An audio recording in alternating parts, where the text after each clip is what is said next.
a little excited. We've been running a podcast and a blog for the past 5 years called The Mind Reels, but we're not here to talk about us. That's where we're waiting. But let's set the scene. Sherman set the Wayback Machine for 1987. It was January.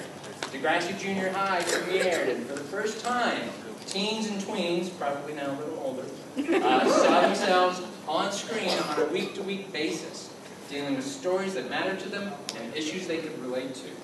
Over the course of 2 series and a TV finale film, we got to know these characters. We got to know their hopes, their dreams, their triumphs, and their heartbreaks. And we just wanted them to be our friends. We saw ourselves in them. Over the past couple of years, Sue and I have had the privilege and luxury of getting to know some of these Degrassi people. They are not like their characters, but they are the friends you would want and expect them to be. And we want to introduce them to you right now, don't we, Sue? Woo!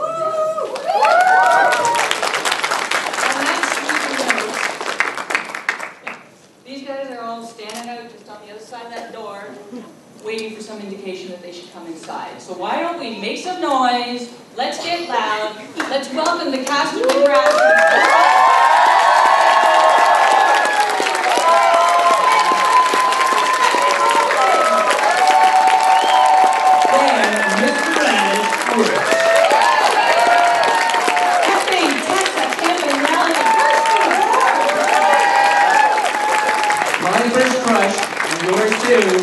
Stacy, Caitlin, Ryan.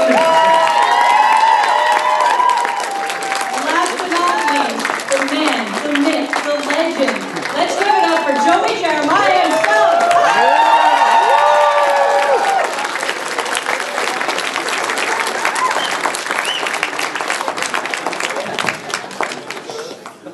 Awesome. Hi, everybody. I feel like we know a lot of people in the audience. Yeah. We're just so happy to see you guys because about a few minutes ago I said I really hope people show up to this event.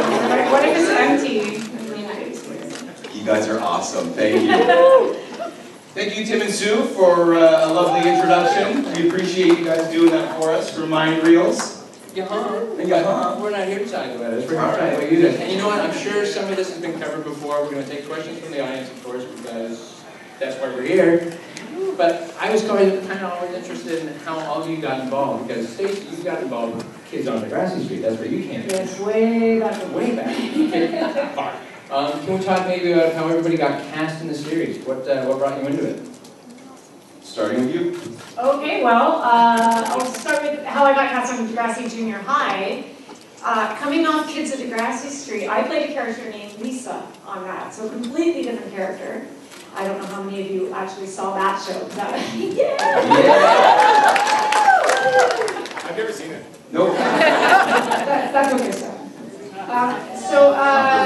they asked us after that show ended, how many of us wanted to play a new character, or if we wanted to keep our old characters onto the new show they were doing. Only one of us decided that they wanted to keep their character. All of us wanted to try a new character. So who was that one person that wanted to do that was John Iowa. John, yeah. Played Alex. Alex. Oh, No, my name's Alex. That's right. That's right. Good job. But you also had to kind of re-audition. So we did, and I re-auditioned, and I actually auditioned for a bad girl. I wanted to play a bad girl on the show. Her name was Annie, and I think that character was really short-lived. I think she was on for like 1 season, and yeah, nobody remembers it. No, I shouldn't say. I don't know. Jimena remembers it. Didn't she play Annie? Jimena? Yes, that was her name. That was her name. And it was a very cool character. Good job, Steph. Round of applause for Steph.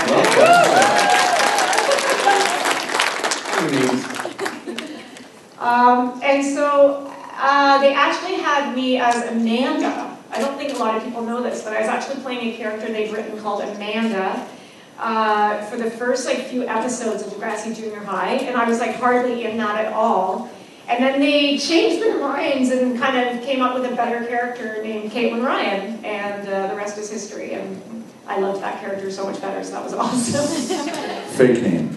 How about you, Dan? How did you get on the show, actually? I was like this close to actually taking a job in the city of York as a caretaker at York Memorial Collegiate. And, memo? And I was about ready to give up on acting, and my agent, who I hadn't heard from in like 2 years, said, I have an audition for you for some kids show, would you like to go and do it? And I went down and auditioned for it, and when they called and said that I got the job, a letter arrived from the city of York offering me a second interview as the caretaker at York Memo, and it was, yeah, well, it was close. It was a tough decision. Who wants to go next? Do stuff? Okay, so also you have to understand, like when we were auditioning back then, it was done like a workshop, so it's like you were put in a room with like 30 other dudes, 30 other kids, girls and guys, and we had our initial auditions. The only roles to audition for were, I think, Joey Jeremiah, Get You, Stephanie Kay, and Arthur. But so there was these characters that existed, but they were looking for other cast members as well. Mr. Garcia. What? What's up, dude? What's with the teacher cameos today? It's Mr. Garcia, everyone. Nice. That was not like planned at all. I told her there were other Degrassi cast members in the crowd. Mr. Garcia's a pimp now, in case But so anyways, workshops. right, so we had workshops. And but to get in there, then you had to either audition for Joey, Stephanie. I auditioned for Joey Jeremiah. I did not get the role. Basically, I think they already decided that Pat was going to be Joey Jeremiah when he walked in the room. But I was so good. They decided that they wanted to bring me back to see. I think there was a lot of kids to see if they could write roles around who we were. It's the smartest thing you could do on a really super low budget show. And they did the same with Amanda walked in with her spiky hair. They're like, I guess we'll call her Spike. So I just remember that it went on for like a couple weeks, did it not? The workshop process, and it's like 2 weeks. And we all knew at the end of the 2 weeks, you were going to be given an envelope. This is crazy. Yeah, it was kind of, You're going to be given an envelope to tell you whether or not you made it into the Playing with Time repertory company. And would be a part of the show called Degrassi that we would be shooting this summer. And everyone got one, but some people knew they weren't going to roll on the show, including myself. I knew it was like they stopped doing anything with me. I just sort of sat in these workshops and they had Pat break dance against some other guy that wanted to be Joey. I don't know, but it was like there was nothing left for me to do. I basically that last day remember sort of resigning myself to the fact that I was not on the show, and I left. And I remember Kit came out after me.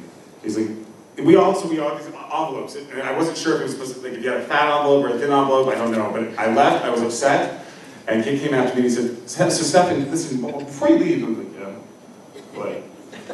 And do you play an instrument by chance? I'm like, I play the violin in school and it sucks. He's like, okay, all right. Well, we'll see you next week. I'm like, oh, okay, all right. That's how I honestly, I was convinced that I wasn't going to be involved in the show. I wanted to get away from these people because they were all like hugging each other. And like, I probably ran back and started hugging people. Like, I'm here. But yeah, so like a lot of the cast got their roles that way. We sort of discovered along the way. And Kirsten? So for me, I came on a little bit later than these guys. So believe it or not, I watched a lot of Degrassi before I even got on the show. And there was an autograph session. I don't know if any of you were there. I certainly was. And at the ROM, at the Royal Ontario Museum. And I showed up with a couple of girlfriends, and we lined up to get Degrassi signatures. And as I was getting signatures, our publicist at the time, I guess for the show, said, "Hey, have you ever done any acting before?" And I said, "No." And she said, "Well, we're having auditions in a couple of months, and here's my number, give us a call." Are you serious? Yeah. Wow. Wow. Yeah. I walked into the soda shop. And so that's what we did. Then I sent in my picture, and they called me in, and once again, my character evolved over the years. I started as more of an extra in the backgrounds, and seeing Joey naked in the cafeteria scene. And from then, it sort of stand, yeah, and they don't test that. Yeah. So what you're saying is that all these people could potentially Yes. be on That's Degrassi what I did. at any given time? Let's also keep in mind the rules were a little different then. You can't, like, just pick some kids off the street. You have to get an envelope. Yeah. Well, quite simply, because my story is very similar to Stefan's, where we were basically workshopped for weeks. I remember being in high school, I was in grade 9, and the principal came on the PA and said, we have some flyers here for a TV show that the CBC is doing, and if anybody's interested and would like to audition for the show, please pick up a flyer and fill it out. And that was over the intercom, and I just remember kids in my class scoffing at CBC, or whatever. I'm all global, yo. And I was just like this keener that I was really interested, and I went down, I picked up the flyer, and my dad helped me fill it out, and we sent it in. And about a week later, I got a phone call saying that I was allowed to come in and audition for the show. And they told us years or months later that about 500 kids across Toronto auditioned for the show, and only 50 or so were chosen for the workshop. Yeah, just like our background, like with extras background players were a part of this company as well. So they didn't, like, there was no guarantee of having lines or anything like that, but that's one cool thing about Degrassi is that you see familiar faces all the time. They were there the whole time because They were part of an ensemble. Yeah, there's always an opportunity maybe to get a line here or there, or more. Yeah. So that's kind of how we all got very into the show. Yeah, and we still had to go, like I still had to go through all the workshops as well, like everyone from the original show. So everyone was nervous because nobody knew who was no one was guaranteed a part at that No, point. but you could also, I remember at the time, like going, like, I could tell who I was being, Groomed for? no, I could tell who I was drawn towards, as far as like Pat. I was like, that kid is really good. But no, but I want to be friends with the guys that are good, you know. And it's like I want to be friends with them. I want to be. Pat's friend. I want to be Pat's friend. They saw relationships building during the workshop. I think they saw that. Yeah. I was like, how you doing? Yeah. But it's another thing you got to know about Kirsty. I want to say this also. I've really been trying to call you by your real name. We never called Kirsty. I don't think once I called her that one. Her name on the set was Doug. Doug, good. Doug. D-O-U-G. And the reason was there were 2 UK names on set already. I think wasn't it was. Yep. Yeah. And someone just said, well, let's call her Doug. Kirsten, Kristen. Yeah. And everyone just called her Doug. Like the producers. I don't want it on set, it was Doug to set. And this Doug, is the best Doug to part. set. The best part is, she never said it. She's like, totally cool. Never complained. She's like, that's great, whatever you want. Years after the show ended, after we filmed Schools Out, Kirsten and I were driving in Toronto. She was in her car and I was in my car, and I noticed her and I hadn't seen her in a few years, and I literally rolled the window down and I went, Doug! And I responded. Now, Dan, you were the only adult on camera for most of the series. So, as the teacher / parental figure about, did that role transcend the screen and were you the big boss at Offset? I mean, did you look after the kids? What did you do? Hell no. Hanging with us. I was working in radio as well at the time in Hamilton. And so these guys thought it was kind of cool that I knew who all their favorite musicians were and who their bands were. And I would just get feedback from them. So what do you think about New Kids on the Block? Did you hear the new song? What do you think? You know? So, yeah, I was just hanging with them because the adults that were there when we were not filming all swung into action because the adults were there to light the set and bring in the booms and bring in lay down track. So all the adults were busy and I had to hang out with the kids. So, yeah, well, I mean, I was relaxed with you guys. And so really I just sort of hung out with Laura, their tutor, and distracted her from teaching them anything. Trying to get us to do run cooking and sing songs. And Dan was a big kid himself, though, back in the day. Yeah. We never took you too seriously, Dan. I've been told I have to show this. The celebrity endorsement of my t-shirt. What's it say? It says, Radish attitude with Drake feelings. And what does the back say, Stefan? what's that? What does the back of the shirt say? Show us your booty.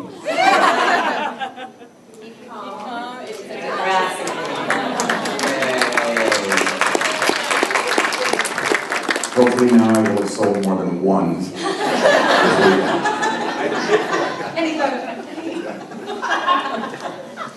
I'm down, I'm hurting on this one. You're doing good. Now this is kind of your first big con for all of you. I mean, Pat, you've done some, comic book cons in the past because you're a huge comic book collector. Yeah. But I mean, and Dan, you've done tons of card things. You had 12 years on your show. Yes. Is there any cross-pollination anywhere along there? I mean, how are all of you finding this weekend? I mean, There's no cross-pollination between my Chop Chop Go series and Degrassi fans. Wait a second, you had a couple of people that like you saw at your... Like 2 or 3. Yeah. 2 or 3. No one has asked me to sign their glove box here. or a collector license plate of any kind. But are you guys having fun? Are you enjoying the Comic-Con Absolutely. this Oh weekend? yeah, this has been great. Yeah. It's my first one. I got to drive a doll. Incredible people. And yeah, we were at Oh, all. that's my aside from meeting, like all of you. Everyone's been so amazing, by the way. Like, This has been honestly. so much fun. Yeah. Yeah. We Thank really you, guys. enjoyed it. We really enjoyed it. We didn't know. Like, if anyone would come out, we don't know. I mean, this is new to us. And we hope you felt that way too, those that came to our table. We tried to, have time with you and not sort of push people along and, get you some good pictures and kind of get to know us on a personal We are level. certainly not tired of doing this.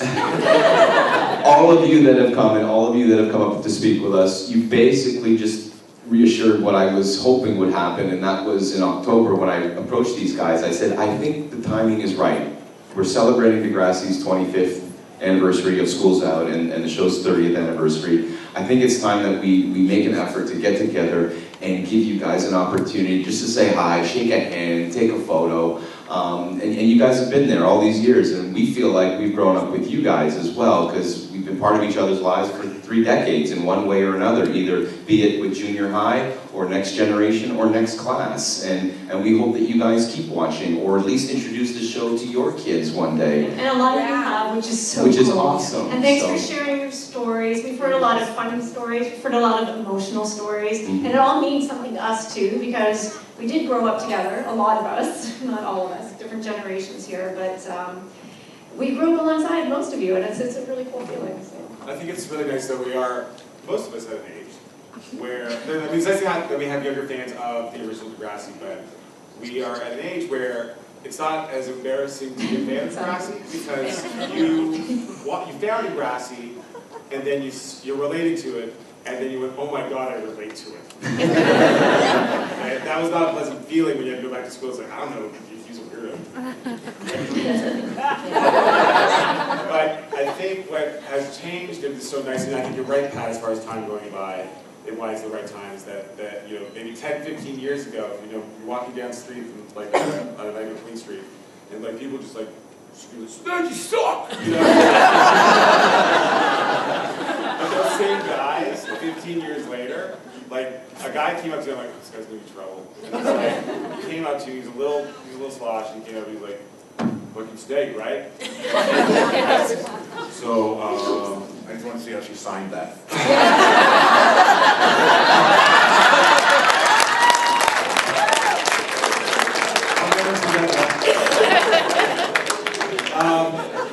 And he came up and he's like, he's a Bay Street guy, so he's wearing a suit, and he's looking also like he's on a date. And I'm like, oh wait, he's gonna try to impress, like that's a thing that happens, he wants to impress the girls, so he's gonna come on the top crap. And he comes up, just wants you to know, that show saved my life. And I was like, what? What? I was at that time in Vancouver, it was really important to me, I just want to say thank you. I'm flabbergasted, I don't even know what to say, because that's not, my defenses are usually up to that sort of thing. And it was the exact opposite, it was like, we all got old, didn't we? We could actually sort of like talk about what those things were and pass down all our insecurities to our children. Anyways, it is, I think, right what you're saying, Pat, is a nice time to be a fan of the show. You know? Absolutely. Especially, it's Canada's 150th. We're so lucky to live in a country that lets us tell stories like we did on Degrassi. It's We're never sick censored. how true that is. It's so Yeah. true. Yeah. We're a wonderful country with a wonderful melting pot, with incredible history, and we're just so proud to be a small part of that pop culture history of Canadian television, and I think it is something to celebrate. We should be proud of what we've created here in Canada, and we wouldn't be here if it wasn't for you guys being so loyal and really getting it and Sharing your stories, sharing your connecting to the characters that we played for so many years. You know, Sue, I'd love to hear from you, because you've been so quiet. I'd love to hear what you have to say. I'm listening to you go on and on. Never I shut up. have just one quick thing before we turn it over to the audience questions. Kirsten, so the first time I watched School's Out, as a younger person, to me, Tessa was the villain. Joey was an idiot. Here, a guy. Yeah. And Tessa was the ultimate villain of that movie. Watching it more recently as an adult-ish type person, there was some poignant, you going to the abortion clinic by yourself, no friends, no family. To me, it turned into this like, the line, "You have no idea what you've done, Joey Jeremiah." I was just like, that killed me as an adult. I'm like, what happened? We were telling this powerful story and I was just mad at him for, you know, asking Tessa Campanelli. Most people see that. My quick question is, do you guys think Joey ever would have found out about that baby? We talk about it all the time. We do, because on the final, on School's Out, the amazing part is the last scene you do see Tessa, is she walks into the abortion clinic and says, "I'm here for my appointment," and that's it. So you never actually see her go into the appointment. I'm at the reception desk. So it was always sort of left as, did she actually go through with it? Is there a little Joey Jeremiah running around somewhere out there? I mean, Rick Campanelli, right? So no, they sort of left it out there. And so, yeah, but it's funny the way people do see Tessa. Was she, you know, they see her, most I think see her as a character that broke Joey and Caitlin up, that had this amazing relationship for so many years that people really felt was really real. And then Tessa comes along, but poor old Tessa actually really loved him too. I never thought Tessa was the bad person in this. I mean, and also by today's standards, that's the hero. The person that's like, I don't care, I'm not gonna stop until I get the guy I want. Like that female lead on that show is the one that's like, look, she knows what she wants. You know? She's Tessa's just like, like I her own think great standing in at front of these the too. board. Tessa got the short end of the stick. I'd say so. Sure. she's Degrassi's life loser. He never hears about the abortion.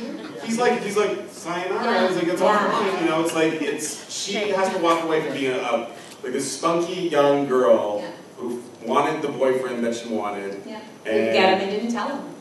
I think where the villain part of Tessa Campanelli came from is, remember when Spike and her were having that conversation at the photomat? And Spike said to Tessa, "I don't think they've broken up, I just think they had a fight." And then Tessa says, "Well, I don't care, I'm going back to Degrassi as his girlfriend." And I think that one line gave the fans that watched School Out, like, oh, so she is the villain. I know you're serious talking about. No, technically. Technically, I think Joey was the villain. I told you it was the villain. But He was also, Joey spends the summer dating Caitlin. And fucking Tessa Campanelli.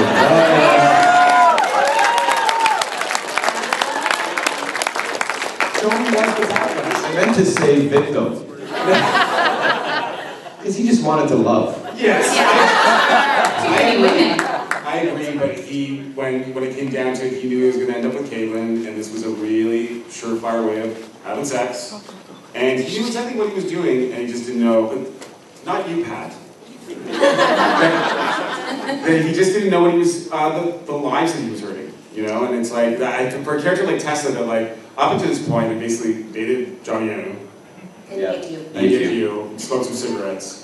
Later. But also, what you've done in like a very short period of time has proved what a good actor you were. So you're like, they gave you this kind of a heavy thing. I don't think a lot of people saw coming, and it's kind of hard to play the girl that wants it all when she's not really considered a hero. You know, you were bound to get screwed over. Yeah. Were you guys blown away by the F-bomb when Snake said that? Were you sitting there with your parents watching School's Out? But School's Out is the biggest F-bomb ever. It's so incredibly sad to end a show that way. It's like, I don't think I've ever seen a show where all I'm just like, so you're like, well, you know what? Columbo, you were a great detective, but you get out of here, you retired. Okay, like it's it's people going blind and killing No, babies. everything and, fell apart. and everything It's a going to hell. sad It's like episode. all your heroes, all these people, you're like, that was my best friend at Degrassi. But it ended it with a wedding. Oh, then you know it's gonna fail.